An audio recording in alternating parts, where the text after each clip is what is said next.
All right, Will from UTV Outlaws. What do we got going today, Tim? You know, just always trying to do big things around here. So, got this package here from Evolution Powersports. Wonder what's in there. Want to open it up? Let's take a look. So I've always had really good luck with their product on my machine. Tim tried going with one of the cheaper brands, and he learned his way. And I would say in the last year or so, he's been getting rid of parts. Yeah, getting rid of parts from. I've got a majority of Evo parts on my machine. Yeah, now you do. Yep. Now I do, and I think there's only like 2 things left that have to go, and it's might be in the works here real soon.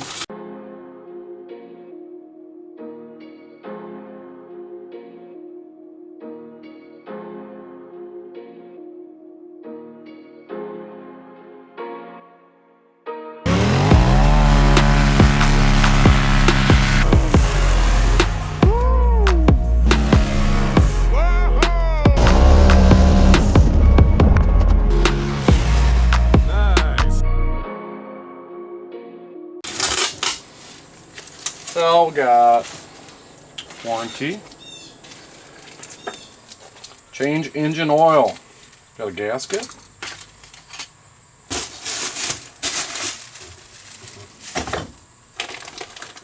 man, I don't know if I'm going to be able to lift this big thing out of here.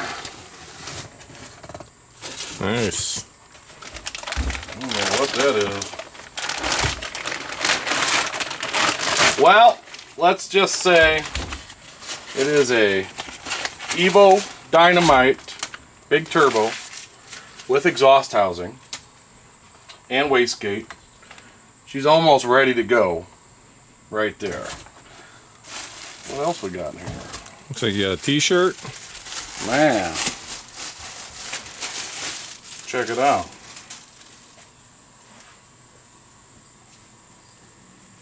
Nice. See the back. Nice. Nice logo. Mm-hmm. Different. So, let's take a look at this turbo. So I think I noticed something different. So Will's had this, he went from, being a stock machine, then he went Evo Stage 1, Stage 2, Stage 3, and then the last stage we jumped him to was the Stage 6 sandblaster. And, it makes his machine move. I mean, his machine really does move, but this has a lot more potential. The turbo is not maxed out, and we're hoping for big things here. So, but what I do notice is, I don't remember 100%, but I'm pretty sure that the sandblaster, I don't know, the renovated one, 2.0, the black one, I want to say that this intake neck was shorter. And yeah. I don't really remember it being ribbed. Yeah, I was going to say, those both look different. Way different. So, I mean, it's been at least a year or a year and a half since we've seen it last. What do you think we had it on your machine? A year? Yeah, I got it beginning of 2019. So, this is the second season on that kit. Yeah. And so, we're going to this one. So, we haven't really seen it since then. We ain't really had no problems. But if I do remember right, this neck was probably, I don't know, only 3/4 of this, and yeah. I don't think it was ribbed, and so that's really going to help holding the charge tubes on. Yeah, the intake and the charge tube both aren't flanged like that, so I think that'll be nice. They have awesome, reliable products. Super good quality. We haven't really had any problems with Will's machine. Very little of anything. It's just went out there and ripped just constantly. I think Will's got 1,000 miles on his machine, and I want to say at 400 miles we did the big turbo on his machine.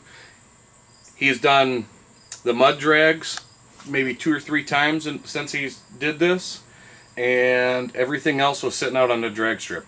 This year, Will has done more bombing of the dunes and riding around mobbing, where with before, normally he just sits at the drag strip. So most of his 1,000 miles literally are sitting at the drag strip. So if that says anything, that 1,000 miles are 1,000 hard miles of nothing but racing, and it's been awesome. So we are really interested in putting this on his machine, and we might have another box sitting over here with some more parts in it but that might be for another machine. Yep.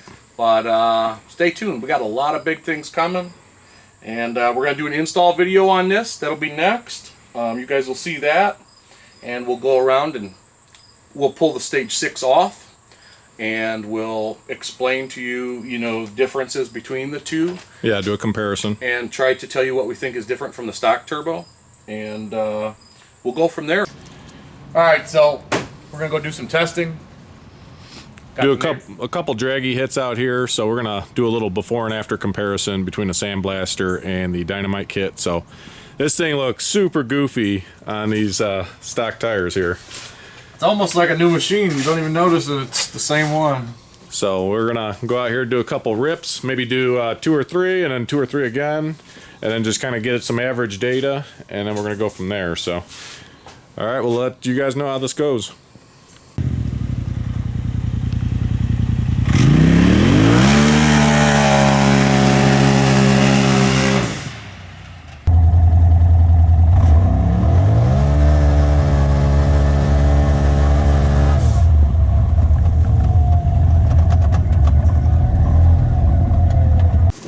All right, Tim, what happened? Well, the other place in front of my house, my neighbor's property, isn't big enough. Yeah, we thought maybe, and then the shutdown was a little too sketchy. So we've had this property kind of lined up to do something with. We haven't done nothing with. We were supposed to start back when COVID started, and haven't done anything. Yeah, kind of put a dampener on everything. So we're gonna go out here in this field. We got this big field behind them. We're gonna make up a little drag strip. I don't know how level everything is or whatever, but we're gonna do, you know, before and after. So hopefully we'll be able to get everything done today. If not, the weather looks about the same for tomorrow.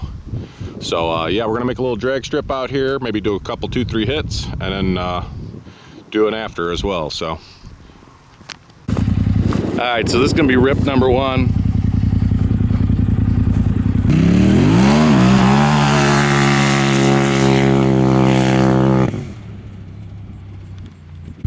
All right, so this is gonna be hit number 2. I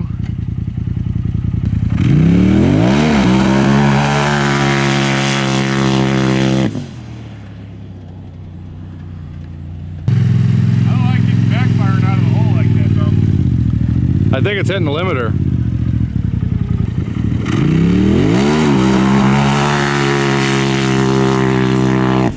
Yeah, I think it's hitting limiter. It's tuned for sand paddles, so when you're out here in the dirt with, I guess, stock tires, it's the only thing I can see. It's pretty dialed in for the sand.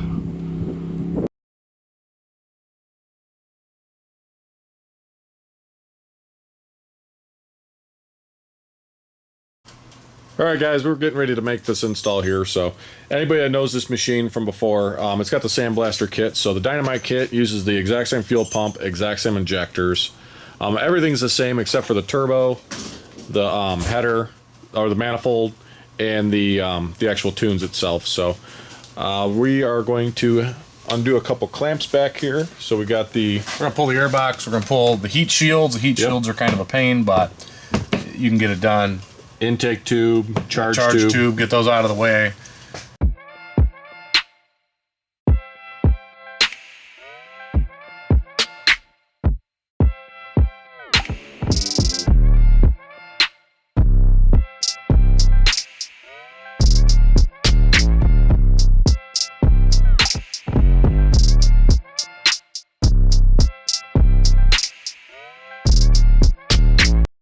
So in here, pulling all these heat shields and everything, you can see I got the Trinity full exhaust on here, so this is obviously going to be a little bit more difficult with the stock exhaust. This thing is just literally all springs through here, so we're going to be able to pull that out, hopefully as one whole assembly in there.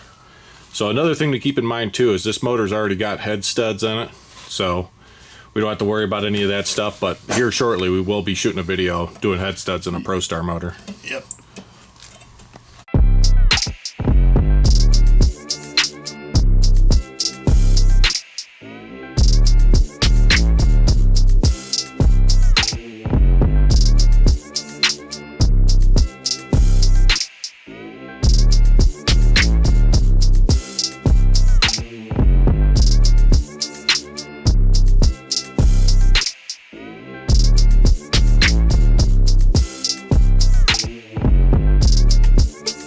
All right, so up here we got all the heat shields off. We got the exhaust disconnected. I went ahead and pulled the oil line, and then over here is a little bracket. Well, pretty big bracket, but This is what the exhaust looks like. So you can see what's going on up here. so right here is the turbo support bracket. You take the bottom bolts out, and you can leave the top ones loose, which I forgot again, and I left the bottom ones in and took out the top ones. Yeah, we just took them all out. No big deal. Not a big deal. But so when you go to a big turbo, you're gonna have to notch this. So when we did this sandblaster, we had to take and make this arch in this, and then round this a little bit, and then we just reshot it with some black paint, and that gives it clearance for the turbo. So you'll have to do that. You'll take off all these heat shields. This one you'll kind of bend up getting out. It's kind of a pain. Not the end of the world, but now we got the intake side loosened. This one charge tube loosened. Before we disconnected anything, we took the blowgun and blew everything off. Got all the sand and grit and stuff out of there. This is not really a dirty machine, but it still had some stuff up on there. So now we have now that we got that bracket out of there, there's a lower shield, and it's got a 10mm bolt on this side of the manifold and a 10mm bolt on this side, and I believe one on the front. You take that out, and then once you get that out of the way, you can go ahead and on this, like this gets a whole new exhaust housing with the turbo. So you'll go ahead and unbolt the manifold from the head, and you'll be good to go. But just always remember, this is not necessarily the complete video. You have to have a charge tube, you have to have an intake, you have to have head studs, injector, fuel pump, tune. What else? I think that's it. Right? Yeah, that's pretty much it. Yep. But you just gotta remember, we didn't do that in this video because it was already on here. But Yeah, we're going to be doing that in the next video. Yep. Yeah, we got another video coming with another machine, and you'll see everything from start to finish.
All right, Tim, what do we got going here?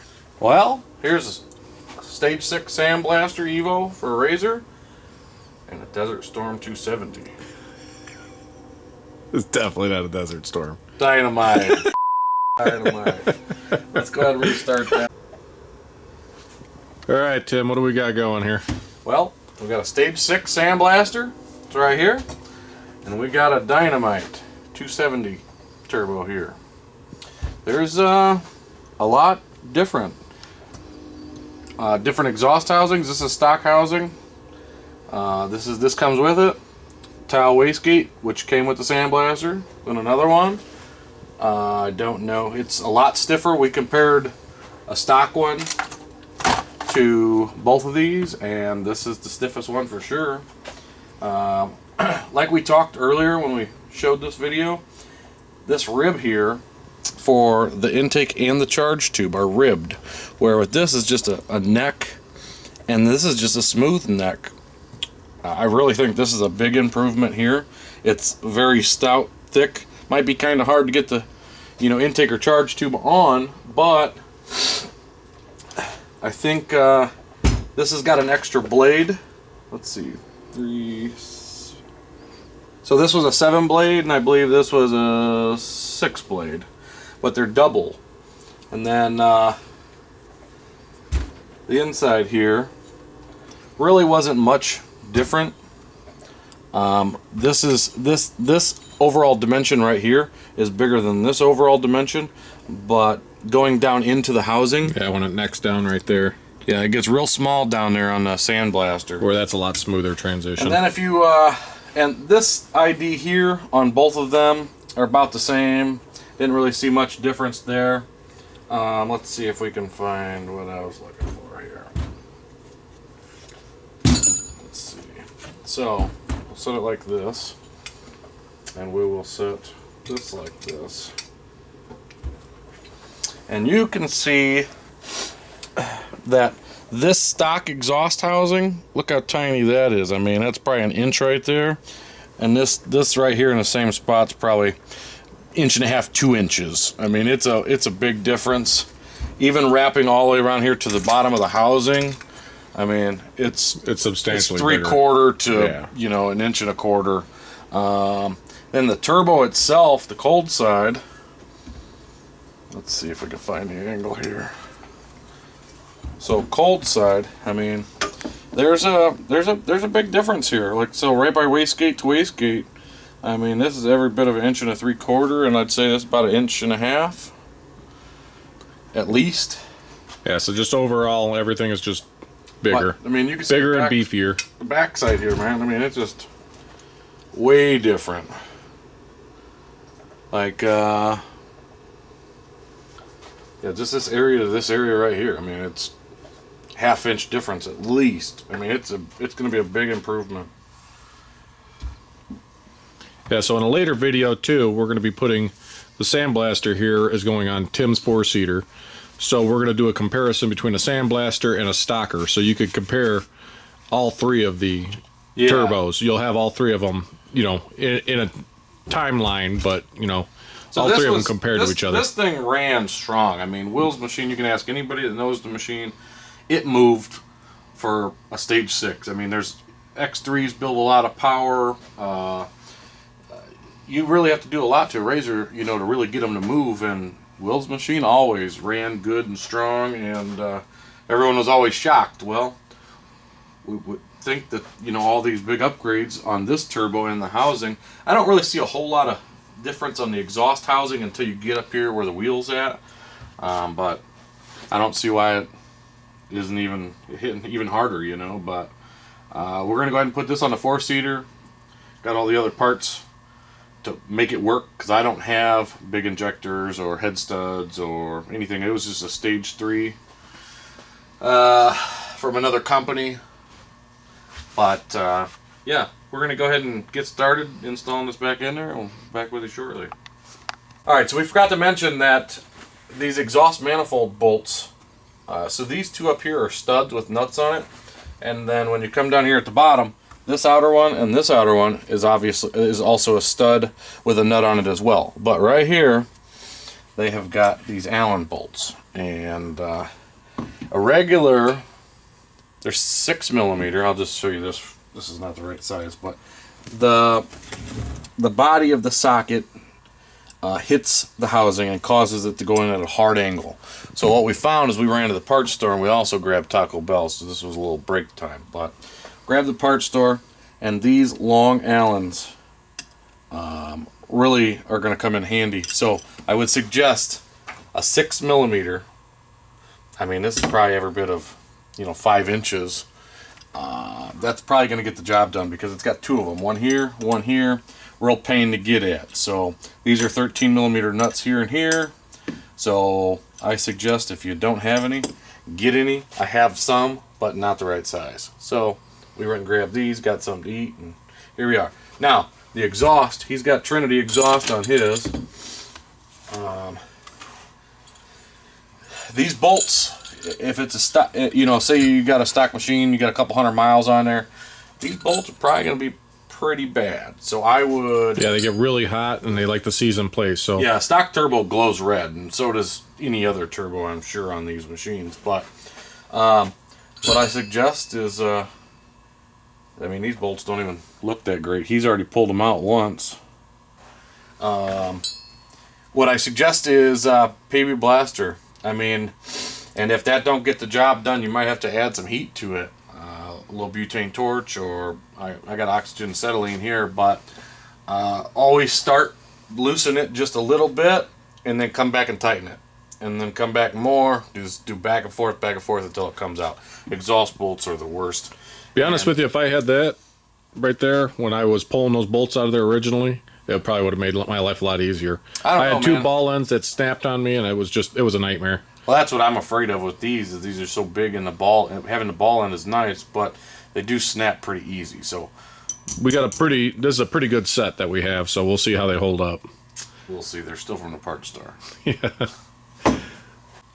Okay, so we went ahead and that one exhaust bolt. All the other bolts look good, but these have already been in a heated manifold and took out more than once. So I went ahead and just ran it through here. Ran it through a tap, cleaned it up a little bit.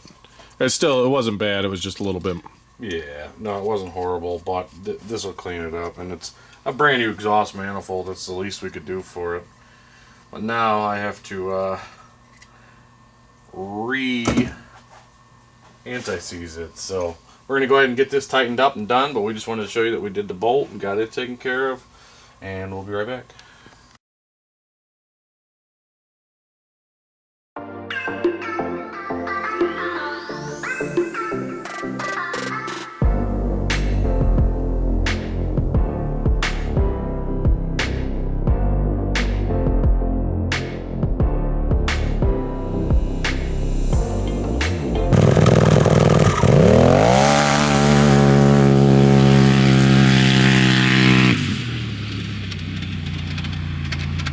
Glad I covered my face for that one.